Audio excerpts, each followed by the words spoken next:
Bonjour mon cher abonné, alors aujourd'hui je vais te parler, alors là comme tu vois sur la vidéo c'est la fabrication du sucre, mais en même temps je vais te parler du sucre, le fléau invisible pour la santé.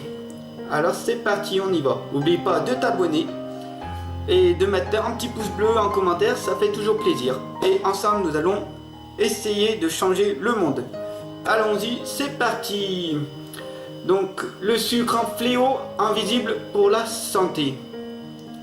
Alors tout d'abord, qu'est-ce que c'est que le sucre? Eh bien tu le vois en image. Voilà. Donc la consommation de sucre dans les pays avancés atteint des niveaux inquiétants, qui ne sont pas sans incidence sur la santé.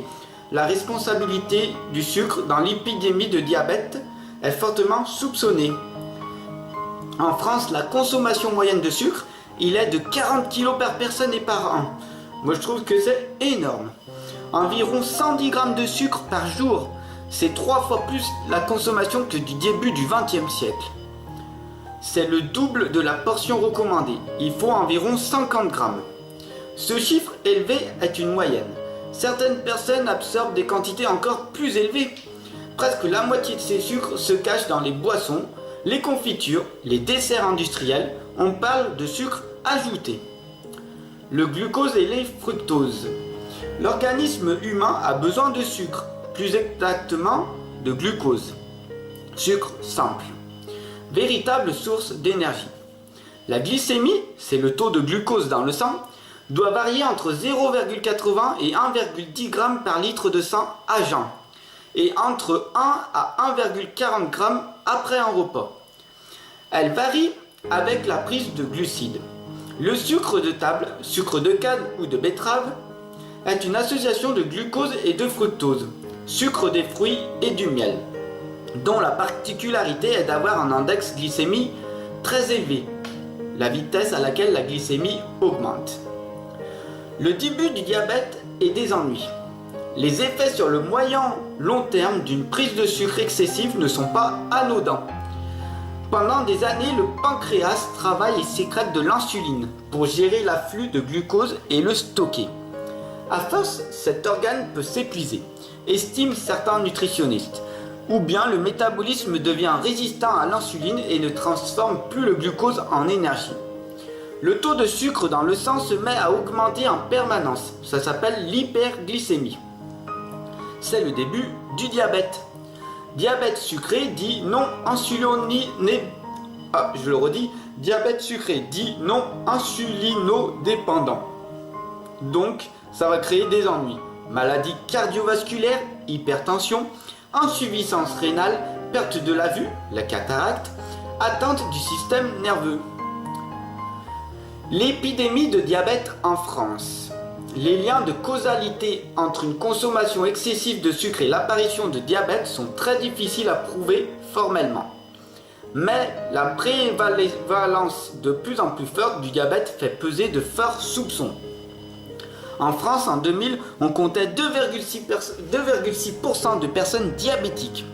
En 2009, ce taux a bondi à 4,4%, selon l'Institut de veille sanitaire INVS.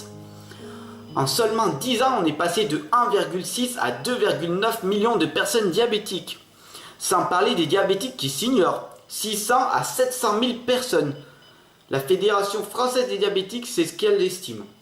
Le surpoids et l'obésité, eux-mêmes favorisés par une consommation de gras et de sucre, génèrent le plus souvent du diabète.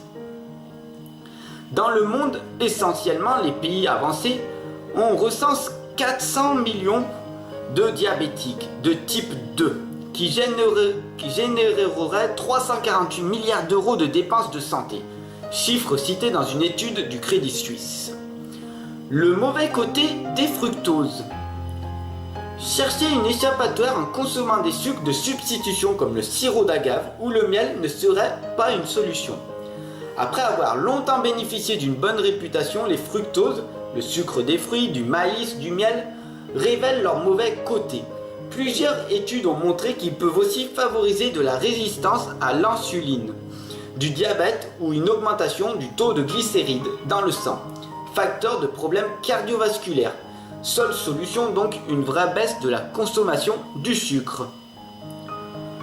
Donc voilà, j'espère que cette vidéo vous aura fait plaisir, vous aura fait prendre conscience que le sucre c'est quand même quelque chose de très dangereux. Donc si vous voulez pas avoir des problèmes plus tard avec du diabète, l'hypertension, comme je l'ai dit, les maladies cardiovasculaires, l'insuffisance rénale, une perte de vue, vous imaginez, la cataracte, l'atteinte du système nerveux, etc., etc., je vous conseille vivement donc d'arrêter le sucre, mais le sucre raffiné.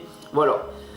Après, si vous vous mettez au sport, si vous vous mettez et que vous faites par exemple de la musculation, allez-y en salle, demandez à votre coach sportif, il vous expliquera que le sucre aussi, il doit être banni de l'alimentation. Voilà. Mais pas tous les sucres, parce que le sucre, comme j'ai dit au départ, c'est une sorte de glucide et on en a vraiment besoin, surtout quand on en a besoin pour faire du sport, pour faire l'énergie.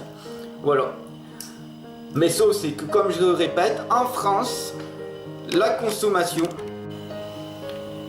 voilà, comme donc je vous l'ai dit, en France, la consommation moyenne de sucre est de 40 kg par personne et par an, 110 g de sucre par jour. C'est 3 fois la consommation du début du XXe siècle. Il faudrait qu'on utilise 50 grammes et pas 110 grammes. Donc c'est vraiment une vraie prise de conscience. Faites très attention avec le sucre. Le sucre c'est quelque chose qui touche énormément de personnes, comme vous le savez, et qui tue beaucoup de personnes aussi, qui est, on va dire, à peu près au même niveau que la cigarette, le tabac. Voilà, c'est pour ça que je voulais vous sensibiliser et vous faire prendre conscience au fléau du sucre. J'espère que cette vidéo vous aura fait plaisir. Sur ce, je vous souhaite une bonne journée, une bonne continuation et au revoir.